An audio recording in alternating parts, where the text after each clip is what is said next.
bad bitch, no underwear. 2020 gon' pull up an egg, yeah. Bitch, I know where you can go home. Uber everywhere, yeah. Bonjour, bonjour!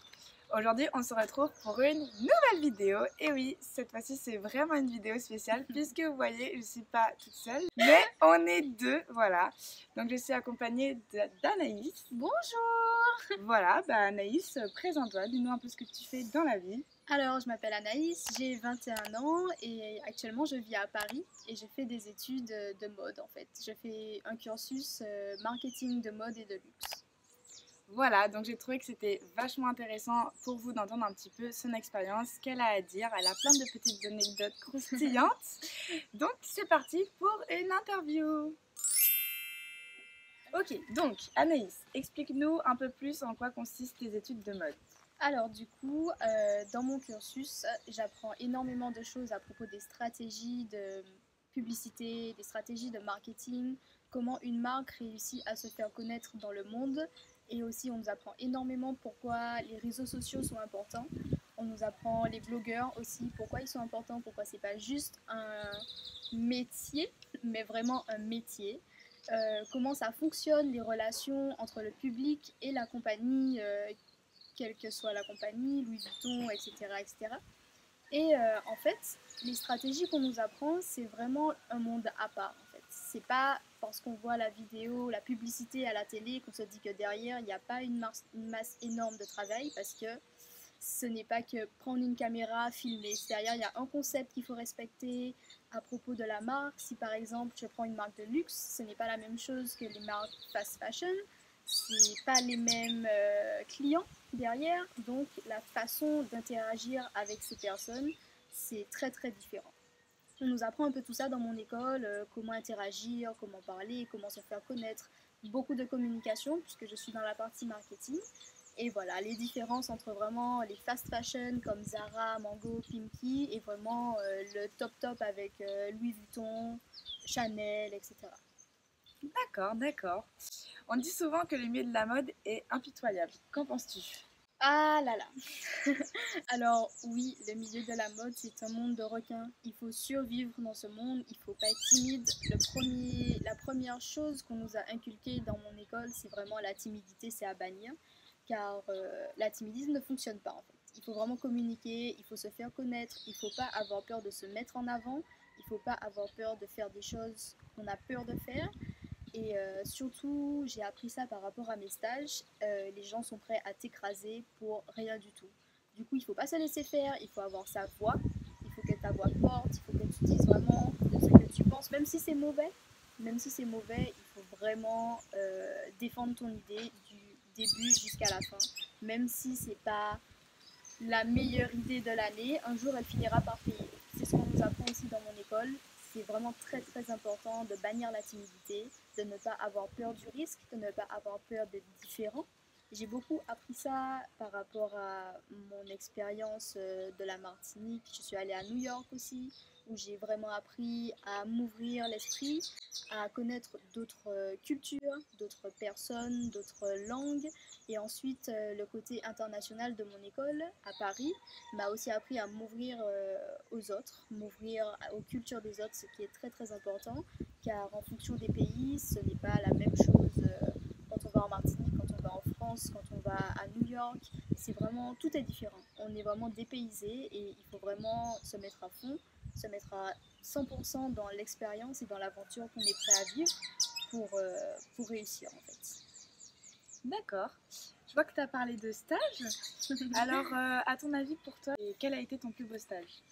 Mon plus beau stage, je l'ai fait en décembre lors de la Fashion Week avec Oxford Fashion Studio, que je remercie énormément, car c'était vraiment le premier stage qui m'a aidé à me sentir utile. C'est-à-dire que je faisais partie de la team événementielle et aussi les backstage, donc s'occuper des modèles, s'assurer que tous les modèles soient habillés, coiffés, maquillés dans l'ordre pour monter sur le podium. Aussi, avant les modèles, évidemment, il faut parler logistique. Donc, où va se trouver la presse, où va se trouver les photographes, où vont se trouver les VIP. Pourquoi pas? Et aussi tout ce qui est les petits cadeaux qu'on offre aux invités. Il faut savoir que pas tous les invités ont des cadeaux.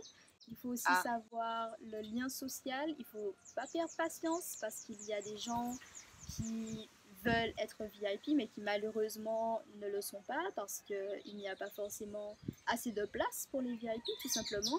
Et il faut savoir interagir avec eux, c'est-à-dire que s'ils commencent à s'énerver, il ne faut pas hausser le ton. Il faut vraiment être très calme dans ce milieu et ça m'a appris beaucoup. J'ai pu voir des modèles inoubliables. J'ai pu aussi faire partie d'une équipe super top parce que même si c'est un monde de requins, quand on travaille en équipe, c'est vraiment l'équipe. C'est pas juste chacun pour soi. Quand on fait des stages en équipe, c'est très important de s'entendre avec ses collègues, de pouvoir parler avec eux. J'ai eu l'occasion aussi de faire le discours de fin, c'est-à-dire qu'à la fin des défilés, il faut remercier les stylistes, en fait, les designers. Et ça a été vraiment une expérience formidable. d'accord. Aurais-tu une petite anecdote sympathique à nous raconter? Oh. Oui, alors pendant un autre de mes stages, j'ai eu l'opportunité de rencontrer Naomi Campbell Ah, quand dans un même. showroom. J'ai fait mon stage chez Alexandre Vautier à Paris lors de son showroom. Et déjà, travailler chez Alexandre Vautier, c'était une chance parce que c'est un créateur haute couture. Donc voilà, approcher les modèles qui travaillaient, voir à qui on envoie les commandes parce qu'il faut savoir que certaines stars ne se déplacent pas au showroom, mais qu'elles ont quand même leur précommande déjà faite. Donc Beyoncé, Rihanna, Bella Hadid, etc. Euh, du coup, j'ai pu rencontrer Naomi Campbell. C'était vraiment un choc de la voir en vrai parce que depuis petite, on nous parle de Naomi Campbell. Pour ceux qui sont intéressés dans la mode, bien sûr, qui ne connaît pas Naomi Campbell? C'est sûr. Du coup, de la voir en vrai, c'était vraiment mon premier choc dans la mode. D'accord.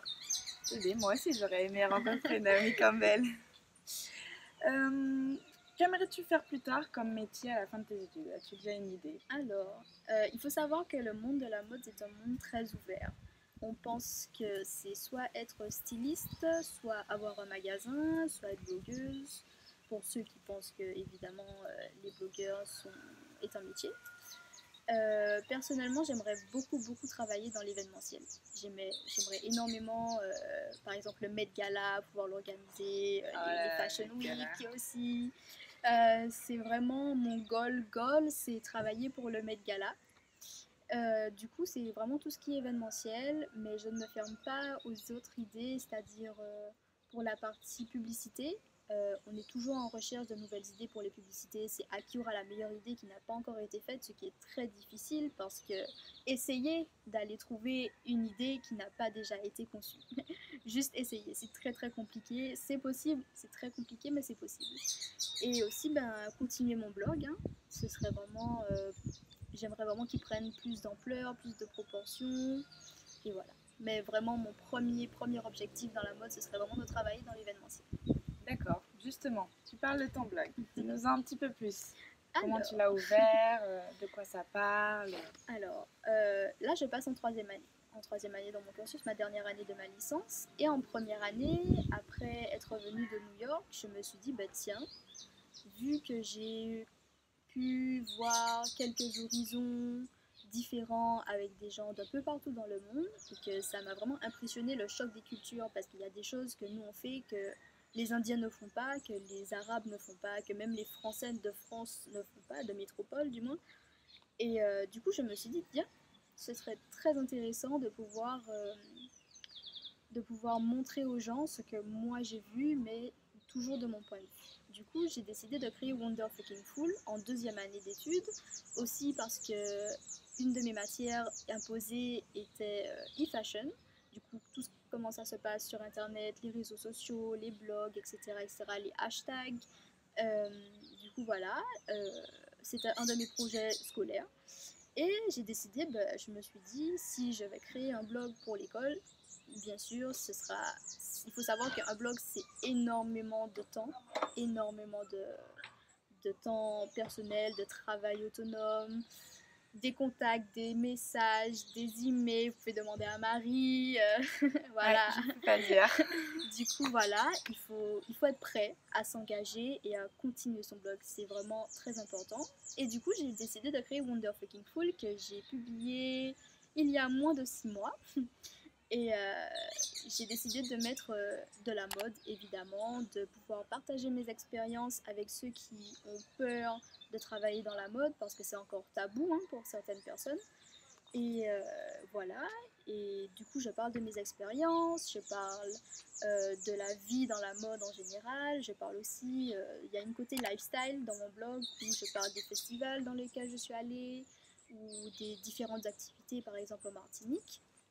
Et aussi une partie musique très importante pour moi, où aussi encore là les chocs des cultures ont dû agir parce que j'écoute beaucoup de musiques différentes que pas tout le monde aime, mais bon, j'essaye quand même de montrer aux gens qu'il n'y a pas que les mêmes musiques, le même genre de musique dans la vie, quoi. Et aussi ben, la partie mode, vraiment, je voulais vraiment partager avec les gens, pas forcément du texte, mais plus du contenu, des photos. Et j'ai trouvé ça cool par rapport à ma classe où les gens viennent d'un peu partout, de montrer le style de certaines personnes, par exemple de Barbade ou d'Inde ou de Suisse, de Martinique aussi, comment les gens pouvaient s'exprimer à travers leur personnalité, mais aussi à travers ce qu'ils portent. Pour moi, c'était vraiment très important de montrer ça. D'accord, bah de toute façon, je mettrai le lien de son blog juste ici, là au-dessus de nous, il y a de la place. Donc voilà, vous pourrez aller checker tout ça. Et je le mettrai aussi en barre d'infos. Enfin, si tu devais dire quelque chose aux personnes qui souhaitent se lancer dans le milieu, un conseil, ce serait quoi? Alors, mon premier conseil, ce serait d'être sûr d'être prêt. C'est-à-dire qu'il y a beaucoup de métiers, comme je vous le disais, si vous voulez être dans la partie stylisme, comme dans la partie l'arrière-plan, on va dire, l'événementiel, marketing, la pub, etc., soyez prêts. C'est-à-dire que dans tous les cas, il y aura des jours où ça ne va pas aller. La mode, c'est pas un long fleuve tranquille. Il y a des choses où des fois, par exemple, pendant les Fashion Week, on ne dort pas. Les Fashion Week, je les fais pendant mes stages. On est debout de 8h à minuit. Et ça pendant à peu près une semaine. Donc voilà, soyez prêts. Il y a beaucoup de concessions entre guillemets à faire, mais vu que si vous faites de la mode, il faut vraiment aimer la mode. Il ne faut pas juste se dire oh là le luxe ça m'intéresse ou c'est joli, j'aimerais bien machin. Non, non, non. Il faut vraiment être prêt, il faut aimer la mode, c'est une passion de base et je pense que pour faire des études de mode, il faut vraiment être passionné. Et aussi ne pas perdre pied en fait. C'est juste ça, c'est tous les différents cursus, vous vous lancez pas dans des études si vous aimez pas ça, premièrement. Du coup, c'est vraiment aimer la mode. Aussi, rester courageux, vous allez faire face à beaucoup de refus. Pas forcément dans les écoles, je parle pas des écoles, mais par rapport aux métiers, aux marques, si vous cherchez des stages. Vous allez subir beaucoup de refus, il ne faut jamais laisser tomber. Et même si on vous dit non, il faut toujours continuer derrière à renvoyer. Même si on vous a dit non 10 fois, vous pouvez envoyer une 11e fois. Parce que c'est peut-être cette 11e fois qui va changer. Et voilà, quoi. Vous avez beaucoup d'opportunités. Il faut chercher partout. Il faut commencer bas, bien évidemment. Parce que demain matin, vous n'allez pas postuler chez Louis Vuitton. Il ne faut pas attendre qu'ils vous disent oui tout de suite.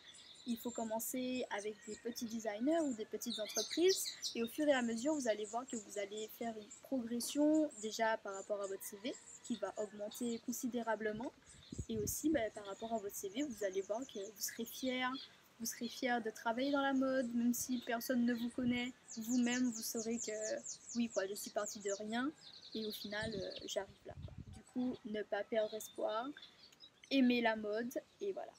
Travailler dur aussi. Ah, très important. Travailler dur. Voilà, voilà. Bah, du coup, j'espère que cette interview vous aura plu, que vous avez appris pas mal de petites choses et que pour ceux et celles qui veulent se lancer dans la mode, et bien voilà, hein, lancez-vous. Lancez-vous.